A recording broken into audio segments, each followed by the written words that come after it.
അങ്ങോട്ടോ ഇങ്ങോട്ടോ എന്നുള്ള ഒരു നയമുണ്ടല്ലോ, ആ നയത്തിൽ നിന്ന് നമ്മൾ ഒഴിഞ്ഞു കിട്ടണം. കുറച്ച് സമസ്ത കേരള ജംഇയ്യത്തുൽ ഉലമയുടെ പിന്നിൽ നിൽക്കാം.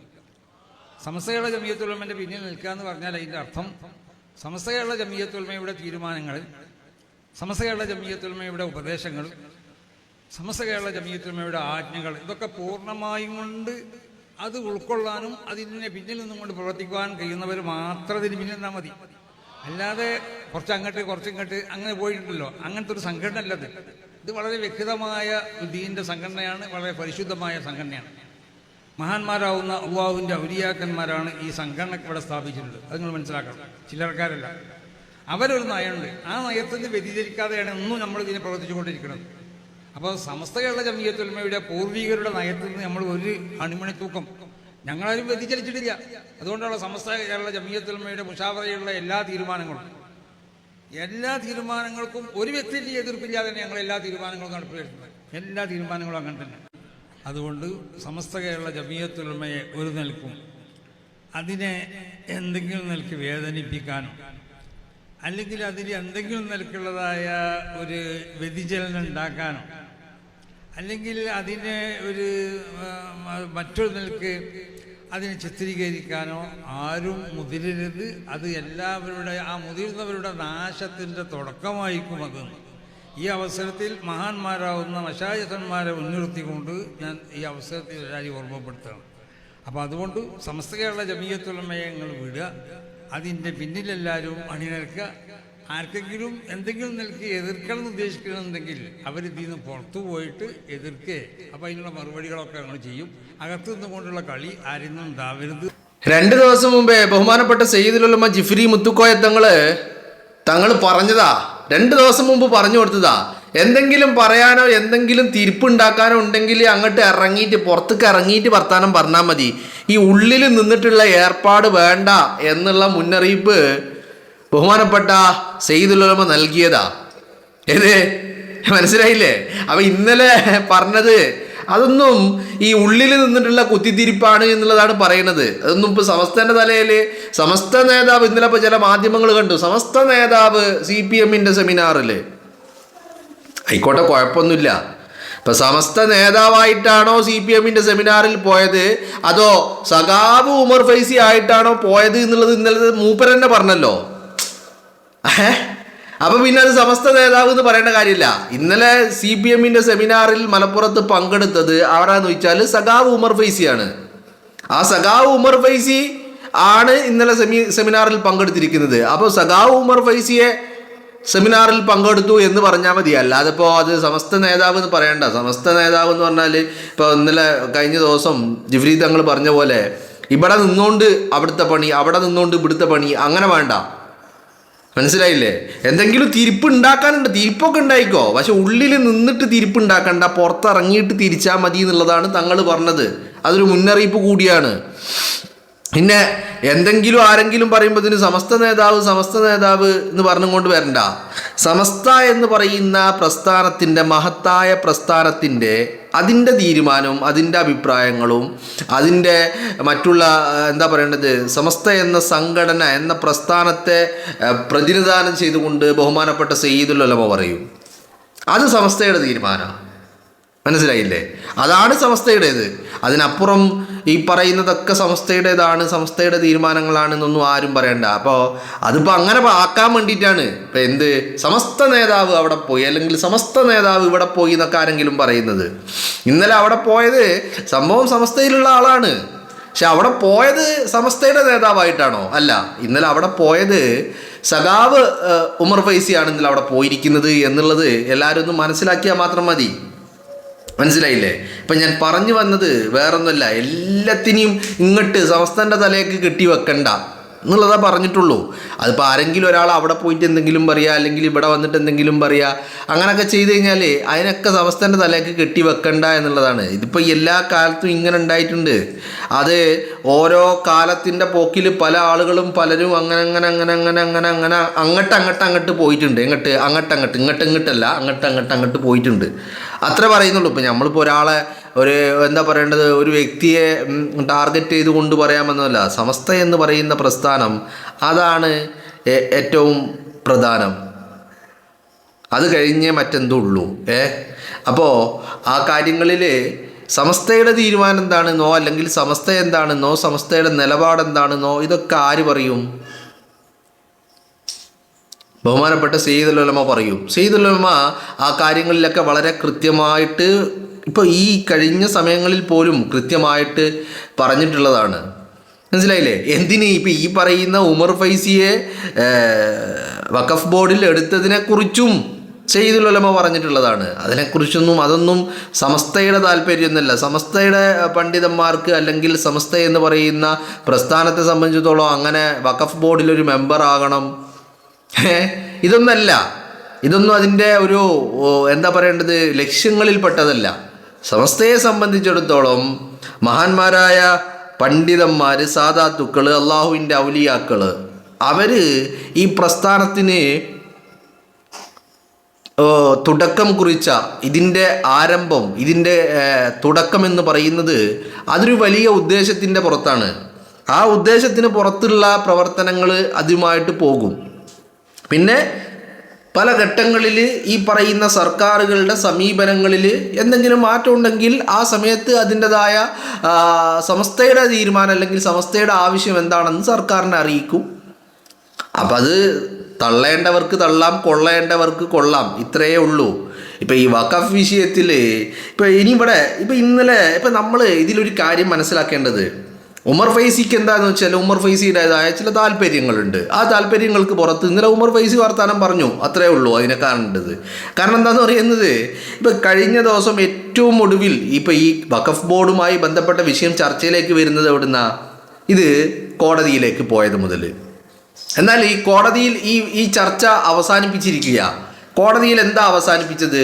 വഖഫ് ബോർഡ് സർക്കാരിൻ്റെ ഇഷ്ടത്തിന് പുനഃസംഘടിപ്പിക്കാം. അവിടെ സർക്കാർ കോടതിയിൽ പറഞ്ഞ ഒരു പോയിന്റ് കൂടിയുണ്ട്. എന്താണ്? ഈ പറയുന്ന ആ രണ്ടാളുകളുടെ കാര്യത്തിൽ സുപ്രീം കോടതിയിൽ ഒരു ഹർജി നിലനിൽക്കുന്നുണ്ട്. അപ്പോൾ അതിലൊരു തീരുമാനമായിട്ട് ആ കാര്യത്തിൽ തീരുമാനമെടുക്കാം എന്നുള്ളതാണ് സർക്കാർ കൂടി പറഞ്ഞിരിക്കുന്നത്. എവിടെ? ഹൈക്കോടതിയിൽ പറഞ്ഞതാണ്. ഈ ഹൈക്കോടതിയിൽ പറഞ്ഞ എല്ലാ കാര്യങ്ങളും പറയണമല്ലോ. എന്തെങ്കിലും ഒരു കാര്യം പറഞ്ഞാൽ പോരല്ലോ.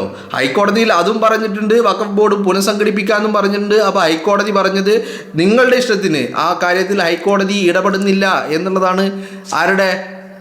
ഈ പറയുന്ന വഖഫ് ബോർഡിൻ്റെ തീരുമാനമെന്ന് ഹൈക്കോടതിയുടെ തീരുമാനമെന്ന് പറയുന്നത്. അപ്പോൾ വളരെ കൃത്യമായിട്ട് അതിനൊരു തീരുമാനമെടുത്തിട്ടുണ്ട്. പിന്നെ ഇതിൽ ഇപ്പോഴും ഒരു കാര്യം, ഇതിപ്പോൾ ഈ വന്ദേ മാതരവുമായിട്ട് ബന്ധപ്പെട്ട് ഇതുപോലെ പല ചർച്ചകളും നടന്നിട്ടുണ്ടായിരുന്നു. ഓഗസ്റ്റ് 15 കഴിഞ്ഞപ്പോൾ അത് കഴിഞ്ഞ് എന്തേ വന്ദേ മാതരം എവിടെയും പാടിയിട്ടില്ല, പൂർണ്ണമായിട്ട് പോയിട്ട് അതിൻ്റെ ഒരു ലൈനോ ഒരു വരി പോലും എവിടെയും പാടിയിട്ടില്ല. അപ്പോൾ അതുവരെ എന്തായിരുന്നു പറഞ്ഞുകൊണ്ടിരുന്നത്? വന്ദേ മാതരം പൂർണ്ണമായി ആലപിക്കാൻ പോകുന്നു, ഇതായിരുന്നു ചർച്ച. ഇനിയിപ്പോൾ ഈ ചർച്ചയും എവിടെ വരെ ഉള്ളൂ? ഈ വഖഫ് ബോർഡ് പുനഃസംഘടിപ്പിക്കുന്നത് വരെയുള്ളൂ. വഖഫ് ബോർഡ് പുനഃസംഘടിപ്പിക്കും. അതിപ്പോൾ ഒരു സർക്കാരിൻ്റെ തീരുമാനം എന്ന് പറയുന്നത്, സർക്കാർ അവരുടെ നോമിനികളല്ലാത്ത ആളുകൾ ഒരു ബോർഡിലിരിക്കുമ്പോൾ സ്വാഭാവികമായിട്ടും ഭരണം മാറുമ്പോൾ അവർ ആ ബോർഡും മാറ്റും. ആ ബോർഡ് അവരുടെ നോമിനികളെ വെച്ച് അവർ പുനഃസംഘടിപ്പിക്കും. അത്രയേ ഉള്ളൂ അതിൻ്റെ കാര്യമെന്ന് പറയുന്നത്. വളരെ കൃത്യവുമാണ്, വളരെ വളരെ വ്യക്തവുമാണ് എന്ന് പറയുന്നത്. അപ്പം ആ വിഷയത്തിലൊന്നും ഇവിടെ തർക്കങ്ങളൊന്നുമില്ല. അപ്പം ഇതിനെ ഞാൻ പറയുന്നത് ഇത്ര മാത്രമേ ഉള്ളൂ. ഇപ്പം ഇന്നലെ കേരളത്തിലെ മാധ്യമങ്ങളൊക്കെ വലിയ ആഘോഷം അല്ലെങ്കിൽ വലിയ തലക്കെട്ടുകൾ, കാർഡുകൾ, എന്താണ് സമസ്ത നേതാവ്. ഇത് സമസ്ത നേതാവായിട്ടല്ലടോ ഉമർ ഫൈസി അവിടെ പോയിരിക്കുന്നത്. ഉമർ ഫൈസി ഇന്നലെ അവിടെ പോയിരിക്കുന്നത് സഖാവ് ഉമർ ഫൈസി ആയിട്ടാ. അത് സഖാവ് ഉമർ ഫൈസി തന്നെ പറയുകയും ചെയ്തു. ആ സഖാവ് ഉമർ ഫൈസിയുടെ വാക്കുകൾ സമസ്തയുടെ തീരുമാനങ്ങളാണെന്നോ അല്ലെങ്കിൽ സമസ്തയുടെ വാക്കുകളാണെന്നോ അങ്ങനെ അന്നും ആരും വളച്ചൊടിക്കൊന്നും വേണ്ട. അത് വളരെ കൃത്യമാണ്. കാരണം ഇന്നലെ ഞാനിപ്പോൾ ഇങ്ങനെ ഭയങ്കര ഒരു എന്താ പറയേണ്ടത്, ഇന്നലെങ്ങാനും ഉമർ ഫൈസി ആ ഒരു പദപ്രയോഗം ഉപയോഗിച്ചില്ലായിരുന്നുവെങ്കിൽ അതൊരു വലിയ അടങ്ങാറായനെ. ഇന്നലെ സഖാവ് ഉമർ ഫൈസി അവിടെ ഉണ്ട്, ഞാൻ സഖാവാണെന്ന് അദ്ദേഹം തന്നെ അവകാശപ്പെട്ടത് ഒരു വലിയ അനുഗ്രഹമായി എന്നുള്ളതാ. അത് സമസ്തയുടെ തലയിൽ കെട്ടിവെക്കൊന്നും വേണ്ട ആരും. അത് സഖാവ് ഉമർ ഫൈസിയുടെ പ്രസ്താവനയോ അഭിപ്രായമോ പ്രതികരണമോ എന്ത് വേണമെങ്കിലും ആക്കിയെടുത്തോ, അത്രയേ ഉള്ളൂ ആ കാര്യത്തിൽ. മനസ്സിലായില്ലേ? ഇപ്പം ഈ വിഷയവുമായി ബന്ധപ്പെട്ട് ഇപ്പോൾ പറയാനാണെങ്കിൽ ഇപ്പോൾ സയ്യിദുൽ ഉലമ പറയും, സമസ്തയുടെ തീരുമാനങ്ങൾ സയ്യിദുൽ ഉലമ പറയും. ഇപ്പോൾ സമസ്തയുടെ ഭാഗമായിട്ടുള്ള ആളുകൾ അങ്ങനെ പല അഭിപ്രായവും പറയുന്നുണ്ട്. അവർ പല പിന്നെ ഇതിനെ ഈ പറയുന്ന എന്താ പറയേണ്ടത്, ഇങ്ങനെ ഈ രാഷ്ട്രീയവുമായിട്ടോ പ്രതിപക്ഷമായിട്ടോ ഭരണപക്ഷമായിട്ടോ ഒന്നും അതിനെ കൂട്ടിച്ചേർക്കേണ്ട കാര്യമില്ല. അതിലിപ്പോൾ സമസ്തയിൽപ്പെട്ട പല ആളുകളും പല രീതിയിലും പല അഭിപ്രായം പറയുന്നുണ്ട്. അത് സമസ്ത എന്തുകൊണ്ടത്? കാരണം സമസ്ത എന്ന് പറയുന്ന പ്രസ്ഥാനത്തിന് ഇന്ന് വരെ രാഷ്ട്രീയ താല്പര്യങ്ങൾ ഉണ്ടായിട്ടില്ല എന്നുള്ളതാണ്. മനസ്സിലായില്ലേ? ഇപ്പം സമസ്തയുടെ പ്രസിഡന്റിന് രാഷ്ട്രീയം ഉണ്ടാകും, അത് അദ്ദേഹത്തിൻ്റെ പേഴ്സണൽ രാഷ്ട്രീയമാണ്. സമസ്തയുടെ പ്രവർത്തകർക്ക് രാഷ്ട്രീയമുണ്ട്, അത് അവരുടെ വ്യക്തിപരമായ രാഷ്ട്രീയമാണ്. അത് സമസ്ത എന്ന് പറയുന്ന പ്രസ്ഥാനവുമായിട്ട് യാതൊരു ബന്ധവുമില്ല. ആ കൂട്ടത്തിലാണ് ഉമർ ഫൈസിയും. മനസ്സിലായില്ലേ? ഉമർ ഫൈസിയുടെ രാഷ്ട്രീയവും ആ കൂട്ടത്തിലാണ്. ഉമർ ഫൈസി രാഷ്ട്രീയം പറയുമ്പോൾ അത് സമസ്തയുടെ രാഷ്ട്രീയമാക്കിയിട്ട് അങ്ങനെ ആരും, അല്ലെങ്കിൽ സമസ്തയുടെ ഒരു എന്താ പറയേണ്ടത് ഒരു തീരുമാനമാക്കിയിട്ട് അങ്ങനെ ആരും വക്രീകരിക്കേണ്ട എന്നുള്ളതാണ് പറയാനുള്ളൂ. പിന്നെ ഇതിനകത്ത് നിന്നിട്ട് ഇങ്ങനെ തിരിച്ചോയിൻ്റെ മേലെ തിരിച്ചുകൊണ്ടിരിക്കാതെ ആരെങ്കിലും കരുതുന്നുണ്ടെങ്കിൽ ആ തിരി വല്ലാണ്ട് തിരിക്കൂല. പിന്നെ തിരി പുറത്ത് നിന്നിട്ടുള്ള തിരിയായിരിക്കും എന്നുള്ളത് മാത്രം മനസ്സിലാക്കിയാൽ മതി. അതിപ്പോൾ നമ്മൾ ഇതിനിടക്കൊക്കെ കണ്ടതാണ്. അപ്പോൾ ഈ പ്രസ്ഥാനം എന്ന് പറയുന്നത് അത് ഇന്നും അന്നും ഇന്നും ഇനി എന്നും നാളെയും മറ്റന്നാളും വരും കാലഘട്ടത്തിലും ഒക്കെ ഈ പറയുന്ന പ്രസ്ഥാനം എന്ന് പറയുന്നത് അത് അള്ളാഹുവിൻ്റെ ഔലിയാക്കളുടെ ഒരു വലിയ അപാരമായ ഒരു സുരക്ഷാ വലയത്തിനുള്ളിൽ ഇങ്ങനെ ചലിച്ചുകൊണ്ടിരിക്കുന്നതാണ്. അപ്പോൾ അതിന് എന്തെങ്കിലും അത് ഇങ്ങനെ ഇങ്ങനെ ഇങ്ങനെ ഏച്ച് കിട്ടി ഇങ്ങോട്ട് ചേർക്കണ്ട. അതിൻ്റെ പറയേണ്ട തീരുമാനങ്ങളും ബാക്കിയുള്ളതും പറയേണ്ടവർ പറയേണ്ടിടത്ത് പറയേണ്ട സ്ഥലത്ത് പറയേണ്ടവരോട് പറയുന്നുണ്ട്, ഇപ്പോഴും പറഞ്ഞുകൊണ്ടുപോയി ഇരിക്കുന്നുമുണ്ട്. അത് വളരെ കൃത്യമാണ് ആ കാര്യങ്ങളൊക്കെ എന്ന് പറയുന്നത്. അപ്പോൾ ആ വിഷയത്തിൽ ഇപ്പം ഞാൻ പറഞ്ഞത് ഇത്രയേ ഉള്ളൂ. സയ്യിദുൽ ഉലമ പറയുന്നതാണ് സമസ്തയുടെ തീരുമാനം, സയ്യിദുൽ ഉലമ പറയുന്നതാണ് സമസ്തയുടെ നിലപാട്. അപ്പോൾ അതിന് പുറമെ സമസ്തക്ക് ഒരു നിലപാടുണ്ടോയെന്ന് ചോദിച്ചാൽ ഇല്ല. മനസ്സിലായില്ലേ? പിന്നുള്ളതൊക്കെ ഈ എസ്പെഷ്യലി ഈ രാഷ്ട്രീയ വിഷയങ്ങളിലുള്ള സമസ്തയുടെ ഭാഗമായിട്ട് നിൽക്കുന്നവരുടെ ഒക്കെ അഭിപ്രായങ്ങൾ അത് ഓരോരുത്തരുടെ അഭിപ്രായങ്ങളാണ്. അത് ഇപ്പോൾ അതിൽ തന്നെ ഇപ്പോൾ CPM പിന്തുണക്കുന്നവരുണ്ടാകും, LDF പിന്തുണക്കുന്നവരുണ്ടാകും, മുസ്ലിം ലീഗിനെ പിന്തുണക്കുന്നവരുണ്ടാകും, കോൺഗ്രസിനെ പിന്തുണക്കുന്നവരുണ്ടാകും, ഒക്കെ ഉണ്ടാവും. മനസ്സിലായില്ലേ? അപ്പോൾ അതിനെ ഈ സമസ്തയുമായിട്ട് കൂട്ടിച്ചേർക്കേണ്ട കാര്യമില്ല എന്നുള്ളത്. അതാണ് തങ്ങൾ ഇന്നലെ വളരെ കൃത്യമായിട്ട് അവിടെ ഒരു വലിയൊരു മറ്റൊരു ദീർഘവീക്ഷണം കൂടി കാണണം. തങ്ങളിത് ഈ വാക്ക് ഉപയോഗിക്കുന്നത് 2 ദിവസം മുമ്പാണ്. തങ്ങൾ ആ വാക്ക് 2 ദിവസം മുമ്പ് അതങ്ങനെ പറയുമ്പോൾ 2 ദിവസം ഇതിങ്ങനെ ഒരു സംഭവം മുൻകൂട്ടി കണ്ടുകൊണ്ടാണ് തങ്ങൾ ആ ഒരു വർത്തമാനം പറയുന്നത്. അതുകൂടി മനസ്സിലാക്കുക. അപ്പം തങ്ങളെ തീരുമാനിക്കും, തീരുമാനങ്ങൾ അവിടെ നിന്നാണ്. പിന്നെ സമസ്തയുടെ തീരുമാനങ്ങൾ എന്താണെന്നുള്ളത് തങ്ങൾ പറയും. മനസ്സിലായില്ലേ? അത്രയേ ഉള്ളൂ. ഇപ്പോൾ ഉമർ ഫൈസിയെ പിടിച്ച് ഇപ്പോൾ നിങ്ങളൊന്ന് ആലോചിക്കണം. ഇപ്പോൾ 10 വർഷക്കാലം വഖഫ് ബോർഡ് ഉണ്ടായിരുന്നു. ഈ തവണ ഏറ്റവും ഒടുവിൽ 2026 ഫെബ്രുവരിയിൽ പുനഃസംഘടിപ്പിച്ചപ്പോഴാണ് ഉമർ ഫൈസിയെ അതിൽ കയറ്റിയത്. അപ്പോൾ അതിന് മുമ്പ് ഈ വഖഫ് ബോർഡിലുണ്ടായ ആളുകളൊക്കെ ആരൊക്കെയാ, എവിടെ നിന്നൊക്കെയാണ് ആളെ ചേർത്തത് എന്നൊക്കെ ഉള്ളതൊന്നൊക്കെ ഒന്ന് പരിശോധിക്കുന്നത് നല്ലതാണ്. അപ്പോൾ അത് സമസ്തയുടെ ആവശ്യമൊന്നും ആയിരുന്നില്ല. സമസ്തയുടെ ആവശ്യമോ സമസ്തയുടെ തീരുമാനങ്ങളോ അല്ലെങ്കിൽ സമസ്തക്ക് അങ്ങനെ ഒരു താല്പര്യം ഉണ്ടായിട്ടൊന്നല്ല ഉമർ ഫൈസിയെ അതിൽ പിടിച്ചാക്കിയത്. അത് ഉമർ ഫൈസിക്ക് സഖാവ് ഉമർ ഫൈസി എന്നുള്ള രീതിയിൽ കിട്ടിയ, സമസ്തക്കാരനായതുകൊണ്ട് കിട്ടിയതല്ല, സഖാവ് ഉമർ ഫൈസി ആയതുകൊണ്ട് കിട്ടിയതാണ് അങ്ങനെ ഒരു പൊസിഷൻ എന്ന് പറയുന്നത്. ആ കസേര കിട്ടിയതിൻ്റെ കാരണം അതാണ്.